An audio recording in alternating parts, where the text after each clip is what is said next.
এক দেশে ছিল টুনটুনি নামের এক ছোট পাখি। সে ছিল খুব চঞ্চল আর দুষ্টু। সারাদিন শুধু খেলাধুলা করেই সময় কাটাত। মা বলতেন, বাবা পড়াশোনা করো, সময় নষ্ট করো না। টুনটুনি বলতো, আহা মা, পরে করব। একদিন স্কুলে পরীক্ষা হলো। টুনটুনি কিছুই লিখতে পারল না। শেষে সে পেল সবচেয়ে কম নম্বর। বাড়ি ফিরে টুনটুনি কাঁদল।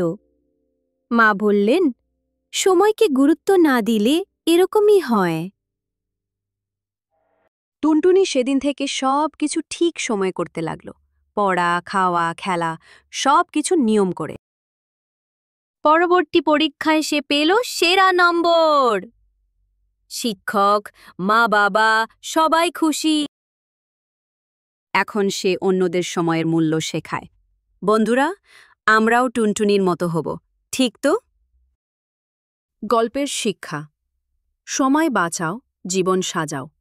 এই রকম আরও শিক্ষণীয় মজাদার গল্প শুনতে চাইলে ভিডিওটিতে লাইক দিয়ে চ্যানেলটিকে সাবস্ক্রাইব করে পাশেই থাকুন।